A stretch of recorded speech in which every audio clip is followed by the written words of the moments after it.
সংসারের হাজারটা কাজ করতে করতে রুমে এসে দেখি ছেলে একা একাই ঘুমাই গেছে। এর মধ্যে ভেবে রেখেছিলাম আজকে একটু অন্যরকম রান্না করব, কিন্তু সবজি বাসায় আনার পর দেখি পচে যাচ্ছে। আর বেশি পরিমাণে সবজি কিনলে আমার সাথে এরকমটাই হয়।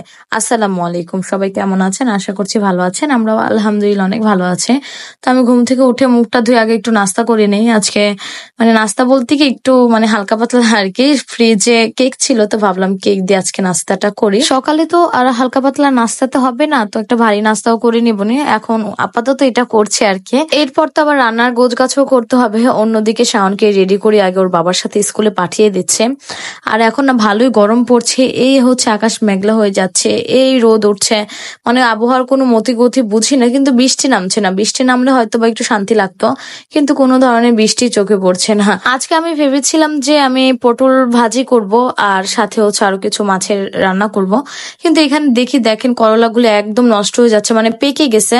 নষ্ট বলতে পেকে গেছে। তো ভাবলাম এগুলি তো আর একদিন রাখলেই মনে হয় নষ্ট হয়ে যাবে, খাওয়ার উপযোগীই থাকবে না। আর এই যে এরকম বেশি করে সবজি কিনলে কোনটা রেখে কোনটা খাবো এগুলি ভেবে ভেবেই দিন চলে যায়, খাওয়া কিন্তু আর শেষ হয় না। আর এরকম অবস্থায় হয়েছে আমার, তো কি করার। তো ভাবলাম করলাগুলি ভাজি করে ফেলি, যেহেতু অনেকটা পরিমাণে করলা। আর পাকা করলা ভাজি আমার কাছে খেতে কিন্তু দারুণ লাগে। এটা একটু অন্য রকমের স্বাদ, একটু তেতো কম লাগে আর ভালো লাগে। আবার কিছু কিছু করলা পাকা থাকলে সেগুলি তেতো লাগে। আর আলুগুলো একদম কুচি কুচি করে দিয়েছি, খোসা সহ। দুইটাকে একসাথে লবণ দিয়ে একটু কষলে ধুয়ে নিচ্ছে। আজকে আমি আবার একটু আগে আগে রান্না করতে চলে আসছি, যেন একটার মধ্যে রান্না বান্না শেষ করতে পারি। দেখি আজকে একটার মধ্যে পারি কিনা। প্রতিদিন 2টা 3টা বেজে যায় রান্না বান্না করতে করতে, কারণ ওই যে একটু আলসামি দিলে দেখা যায় দেরি হয়ে যায়। আজকে আর কোনো আলসামি দেই নাই। আর এদিকে আমি মাছ ভুনার জন্য পাঙাশ মাছ বের করে নিয়েছি। এগুলো আমি ভুনা করব, কষিয়ে তারপরে ভুনা করব, ভাজবো না।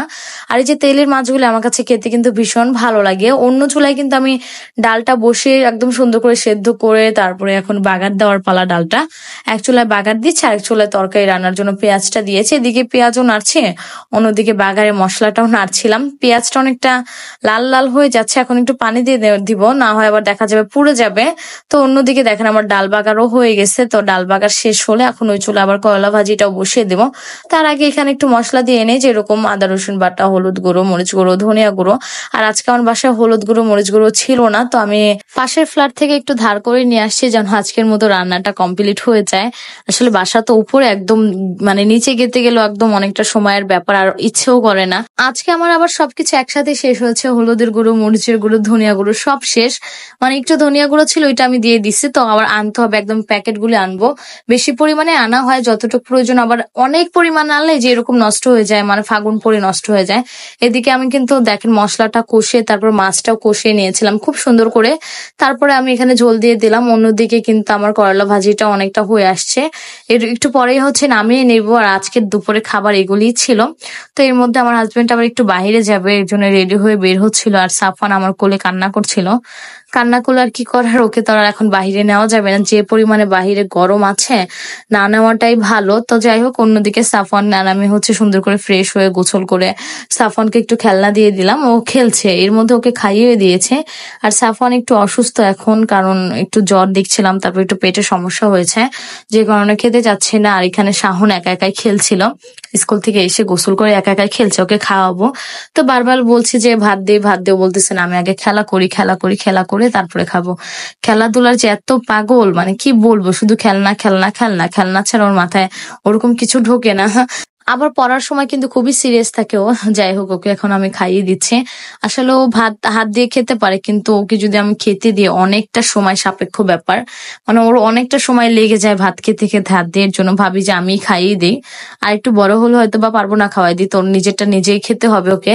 তো এদিকে আমি আবার ভাত খেয়ে এনেছিলাম। দুপুরে খাবারে করলা ভাজির সাথে পাঙাশ মাছ ভুনা আর ডালটা একেবারে নিয়ে বসে তারপরে খাচ্ছি। যে কোনো মাছ ভুনা বা যে কোনো ভাজির তরকারি হোক না কেন, সেটার সাথে যদি আমার এরকম একটু ডাল থাকে, তাহলে কিন্তু আমার আর অন্য কোনো কিছুরই প্রয়োজন হয় না। যেরকম এই যে আমি আগে ভাজিটা দিয়ে খেলাম, তারপর এখানে আমি ডালটা নিয়ে তারপরে এই যে ভুনা তরকারিটা দিয়ে খেয়ে নেবো, তাহলে আর কিন্তু অত শুকনা শুকনা লাগবে না। আমরা শুকনা খাবার খেতে পারি না ওইরকম ভাবে। আমি আবার ভেবেছিলাম যে খেয়ে সাফওয়ানকে ঘুম পাড়ায় দেবো, এদিকে আমি আমি খেতে খেতে দেখে ও একাই ঘুমাই গেছে। সাফওয়ান অনেকটা অসুস্থ তো, আর শরীরটা অনেকটাই দুর্বল, আর এই জন্যই হয়তো বারবার ঘুম পাচ্ছে। আজকে ঘুম থেকে উঠেছে অনেক দেরিতে, সকাল 11টার পরে উঠেছে, আর এই যে দুপুর 2টার দিকে আবার ঘুমাই গেল একা একাই। ভেবেছিলাম একটু ঘুম পাড়াই দিব, না ও একা একাই ঘুমাই গেছে, এখন ঠিক করে দিব। তো এর মধ্যে আজকে আমার চশমাটাও নিয়ে আসছে, তো দেখি একটু পরে কেমন লাগে। আর এই যে এতদিন তো আমি দূরের জিনিসটা দেখতে সমস্যা হতো, কিন্তু চশমা পরার পর দেখছি না, দূরের জিনিস একদম ক্লিয়ার দেখা যাচ্ছে। চশমা পরার পর বারবারই দেখতেছিলাম যে কেমন লাগে আমাকে, আমি বলতেছিলাম যে বুড়ি বুড়ি লাগতেছে, আমার হাজবেন্ডকে বারবার জিজ্ঞেস করছিলাম। পরে বলে না ঠিক আছে, আসলে এটা তো আর ঢঙের জন্য না, একটু প্রবলেমের জন্যই পরা। আর এখন থেকে চশমাটাই আমার হচ্ছে সঙ্গী।